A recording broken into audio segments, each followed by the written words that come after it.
It's your day in tech history, and it's brought to you by our friends over at Carbonite, where you can get a 15-day free trial by going over to geekazine.com/carbon-free. Jeffrey Powers here. I welcome you to the Day in Tech History, a full rundown of technology history 7 days a week. Subscribe to the show via iTunes, Stitcher, or download right from dayintechhistory.com. Now let's find out what happened on this day, your day in tech history. February 4th, 1957, the first electric portable typewriter, the Model 5 TE, was introduced by Smith Corona in Syracuse, New York.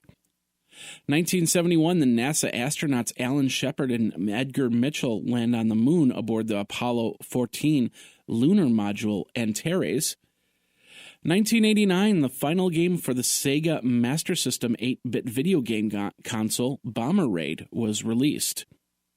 1994, Swedish Prime Minister Carl Bildt sends an email to U.S. President Bill Clinton, marking the first email exchange between two heads of state.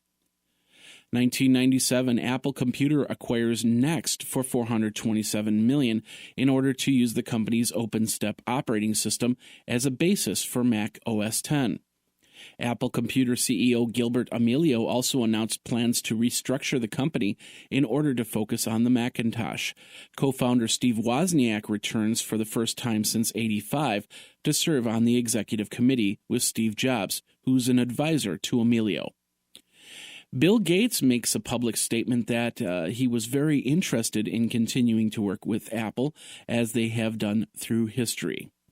He was only confused by the Apple operating system strategy and decided not to worry about the future in that respect. And also in 1997, Hitachi, Mitsubishi Electric Corporation, and Texas Instruments announced an agreement to jointly develop a gigabyte dynamic random access memory chip. 1998, Bill Gates was struck in the face by a cream pie thrown by Noel Godin during a visit to Belgian government officials in Brussels. IBM researchers announced the first successful demonstration of the world's first CMOS microprocessor, capable of operating at 1 billion cycles per second, or 1 gigahertz. Also in 1998, the website of DDD was hacked by the Hamish Ninjas, and the website of the Mexican Finance Ministry was hacked by Low-Tech, Leadrain, and Dez, the high-tech teens. 1999, the Connectix Corporation announced that the San Francisco Federal District Court had rejected Sony's request for a temporary injunction preventing the shipment of Virtual Game Station, a PlayStation emulator. And Hitachi announced that it would discontinue its personal computer manufacture in the United States, merging the operations into Hitachi Data Systems. And now this word from our friends over at Carbonite, who want to help you pursue your passion. February is the month of love, groundhogs, and static electricity. Colder homes are nice for computers, but the static charges they give from being too dry can be more than a shock to your system. They could render your computer useless. If you don't protect from the winter month, you could find your machine and all of its data gone. Carbonite is here to help with that. Founded in 2005, Carbonite backs up over 300 billion files to their secure servers, from photos of your newborn to important videos of the family and friends, not to mention those years of scanned documents you've been spending days digitizing. All of it gets stored in their secure cloud, so you're protected from fire, theft, other acts, but also able to pull it down from your iPad to show those cute pictures to friends and family. Your data is secure, encrypted, and free from static electricity, and if you are a small business in the healthcare market, Carbonite can help since they are HIPAA compliant. It's your life backed up for $59.95 a year, a small investment in important files. For more information, check out geekazine.com/carbon-free. That's geekazine.com/carbon-free. Back up now, back up often, and back up off-site with Carbonite. Now let's get back into your day in tech history. In 2000, EarthLink merges with MindSpring to become the second largest internet service provider in the United States after AOL.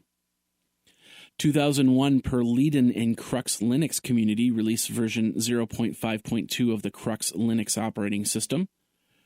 2002, Jason Dykman, known by the handle Dark Lord or Shadow Knight, was sentenced to 21 months in federal prison, an additional 3 years of supervised release, and restriction on the access to computers, and fines over $87,000 in restitution for intercepting of usernames and passwords from a number of universities, including Harvard.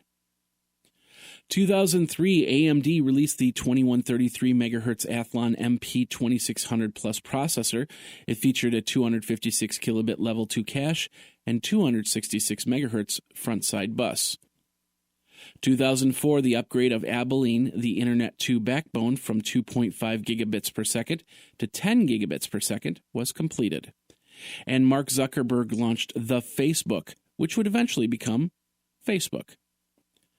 2009, North Dakota hybrid car drivers were receiving fake parking tickets. They would go to a website which a Trojan toolbar would install onto their computers. A teen from California declared he was going to kill himself.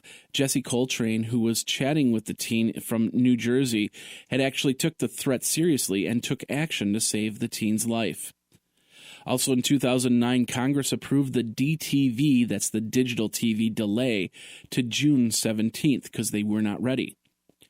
Because Apple dropped DRM from iTunes, Norway decided to drop a lawsuit that they had with Apple. And a massive online check of MySpace netted about 30 sex offenders that were not supposed to be on the social network site. And in 2014, Microsoft named Satya Nadella as the CEO in the board of directors meeting. And the FCC announced that they would invest another $2 billion in broadband networks for schools over the next 2 years.